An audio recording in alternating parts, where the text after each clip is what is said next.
Sir, speaking of Vice President Leni Robredo, do you have any plans na bigyan na nga siya talaga ng cabinet post or any plan for her? Is that a question or a suggestion? No, sir, a question, A sir. question. Okay, I'll satisfy everybody because that is the question that everybody, every media that I get to meet, especially up and close personal, you'd always say, anong ibigay mo kay Leni? Now, are you a friend of Leni? Well, do you have a way of communicating with Leni Robredo, the Vice President? Can you call her now? No, sir. Ito to. No, sir. Nababasa ko lang, sir, na she expressed her desire to have a cabinet post and to join with your... Do you have the number of Leni? Call her. Because I will tell her what you are asking me always. Grabe. Gusto na ba tanong? Tapos nga na yun. Oh, you listen.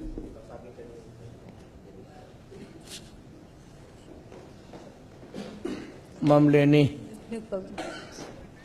Ayan. It is afternoon pa pala. Good afternoon. Nandito ako sa opisina ngayon. Tinatanong ako ni Rocky Ignacio sa Malacanang Press kung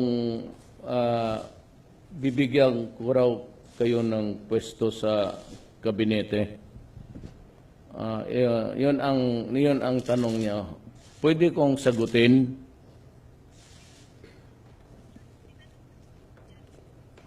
At tinanong ko rin.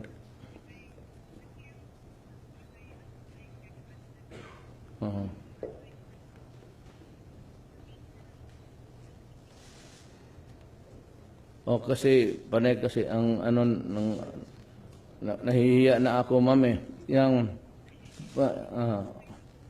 nakikinig ang buong cabinet, ma'am. Pati yung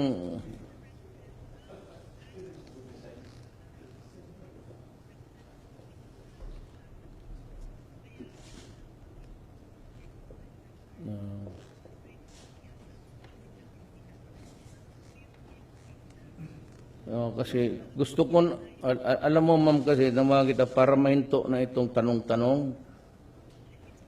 Pwede po, kaya nga para do not be apologetic, but gusto ko na itong tanong. Pwede ka housing, ma'am? Can you be the housing secretary? Tanggapin mo, ma'am? Yes.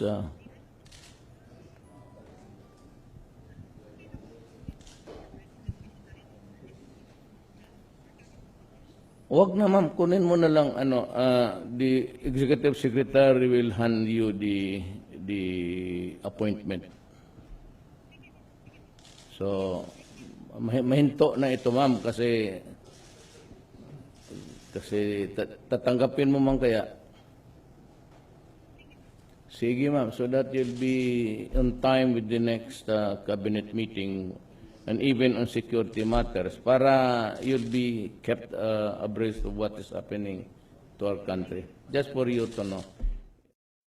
The constant and insistent demand, especially coming from media, the Philippines, regarding the state of where the right for information, I have decided to hurry up the process. I have the copy now, the draft, and this is the one, executive order, freedom of information. I would like just to read the opening statement. Operationalizing in the executive branch the people's constitutional right to information and the state of policies of full public disclosure and transparency in public service and providing guidelines therefore. Now, first, I would like to remind everybody that I can only bind the executive department, my branch of government. I cannot bind the other two, the judiciary and Congress, because of the separation of powers. But it is up to Congress also, if they want, that they can file and maybe come up with a copy of the Freedom of Information Law. This is just an executive order. So, this will be implemented the very least next week. This was just submitted to me after the cabinet meeting, and I have to review it personally. On the drug front, I have the three personalities that are behind in the operation and the trafficking of drugs in this country. You would notice later on, I'll give you a copy, that most of them are inside the National Penitentiary. This would show to you how corrosive and how maybe lawak the dimensions of our problems regarding drug. So, ang nandito is si Wu Tuan alias Peter Ko. He is a triad member on operating the Luzon and the NCR. He's inside the prison, but he's the one directing the traffic of the drug operations in Luzon. He's currently in jail. Leader of Bilibid 19, I don't know what this means. And the other one is Peter Lim alias Jaguar, triad of the Visayas. Now, there was an earlier report that a certain Jaguar was killed in Cebu, or I do not know, for lack of information. But he's dead, but he's not the Jaguar that is the leader of the operation for the Visayas. He is also inside the National Penitentiary. And because there is the level of participation, you would notice that Garbo is indicated in the line of hierarchy. And the other one is Herbert Colanco. He is also inside the prison. I was informed that he is the son-in-law of the mayor of Osamis, Aldong Parahinog, and is the husband of the vice mayor, who is the daughter of Parahinog. He is also one of the identified members of Coratong Baliling. So, hindi ko maibigay sa inyo, this is the matrix of the diagram of the extent of the operation in the Philippines.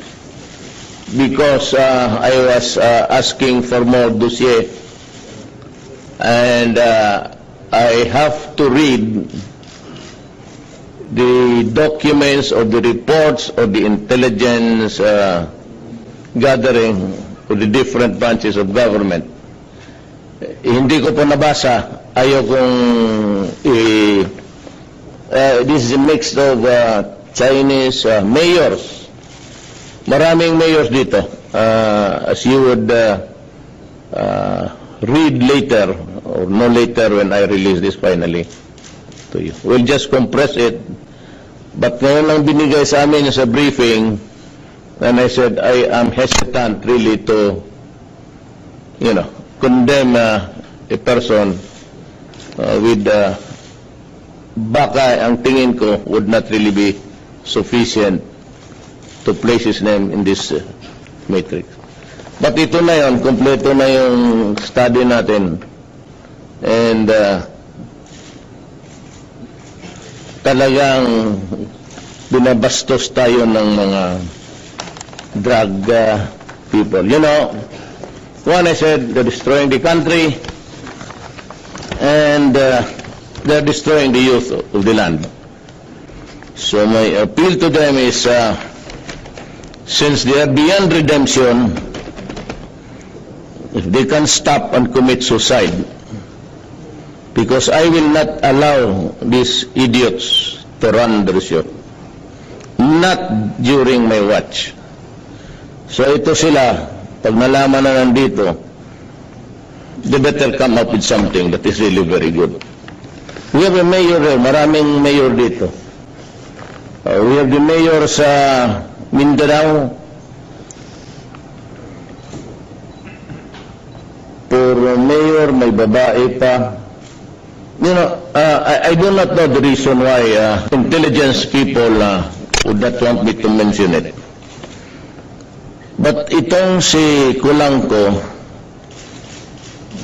now that I know from the intelligence gathering that he was connected with also Richard King, I would like to bring this matter out, because King was that person who was killed, I was still mayor, about a year ago, or 2.5 years ago, na pinatay, who was into this pyramiding thing, and ito yun siya. Now, he was killed at the lobby of his building, and there was a lot of speculation that was weaved around the incident. Pagkaalam ko kasi dito, he was killed at the instance or at the behest of a police colonel who is now also in prison.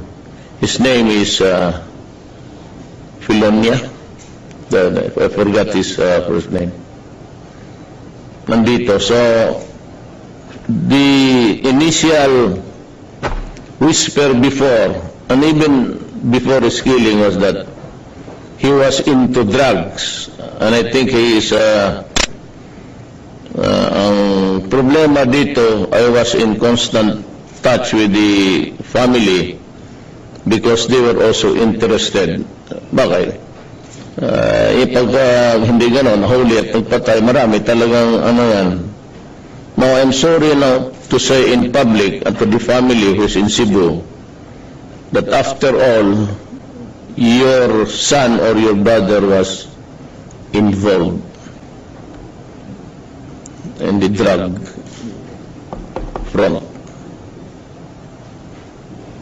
Ang chismis ka nito na pinatay because of a love triangle, menage a trois, they called it, because magkaibigan niya sila ng asawa niya, sa asawa ng kabila. But it turned out that sa drugs ito siya. But I think and I believe that he was not killed because of drugs. He was killed because kinain niya yung pati yung propiedad ng babae. I cannot mention the name, but ito yung, these are the, again,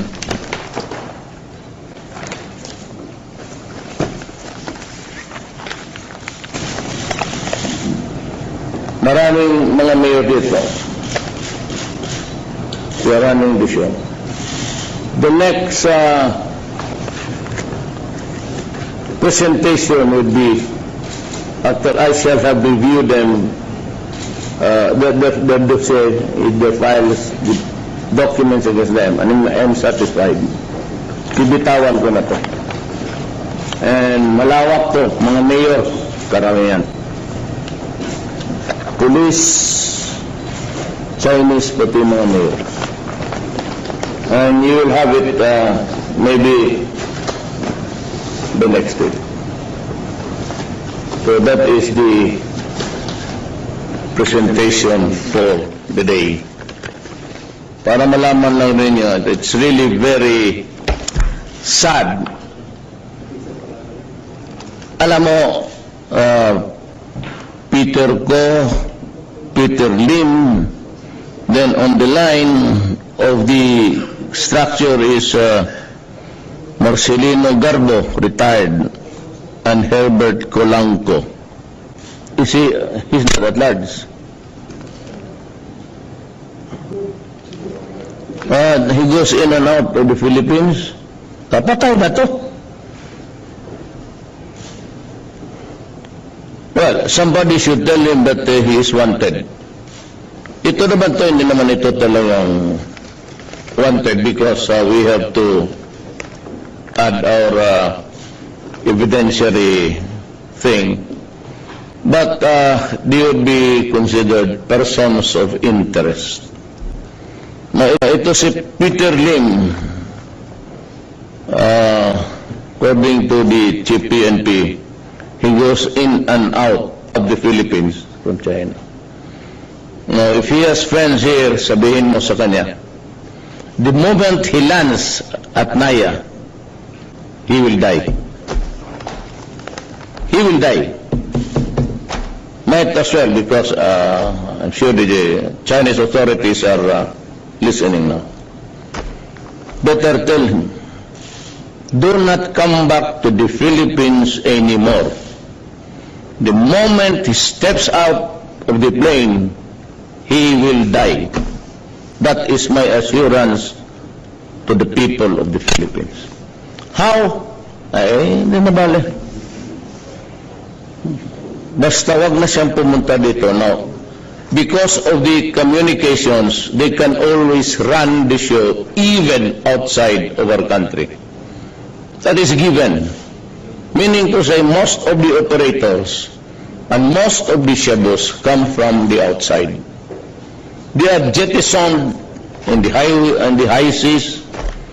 And yung iba, meron pa nilalagyan nila ng GPS just to facilitate the location where the drug was thrown overboard.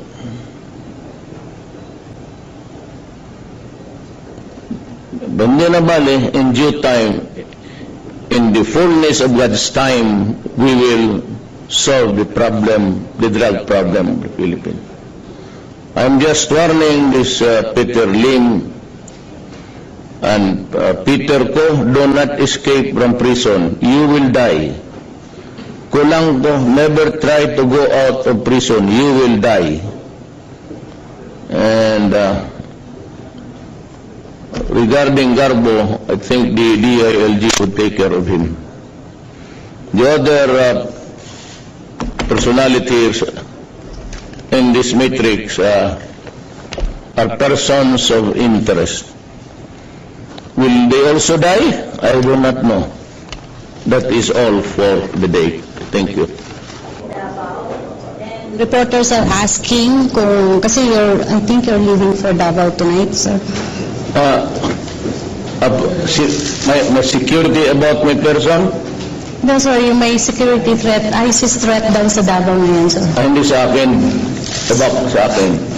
I heard they're offering billions. Yeah, I do not to read. You have your vice president. Kaya ka tayo may vice president. okay, sir. There is always the rule of succession. Okay. So, sir, you're confident with your security? No, I'm confident that God will decide everything. If God does not want me to die, I will not die. But if God wants me out of the scene, I will be gone. So, babay na lang. Okay, sir. That is just that's the story going around that they are going to raise funds. Alam mo, the armed forces will not take it sitting down. The Philippine National Police, even if I'm gone, they will not allow these animals to Yes, sir. have their day. You can be very sure that one of them, but also, be as, and Lene, if she becomes the president, will also be harsh. Kasi we're talking about the welfare of the country. I'm very allergic if it becomes an interest that would affect the country. Masyado akong lalo na itong drug. Criminality, kidnapping. So I'd like to ask also the police and with the participation now of the military, I'd call them to help. Do not forget the kidnap or ransom. But you might want to know that yung mga kidnap or ransom, murder for hire, they've shifted their operations, money-making schemes dito sa drugs.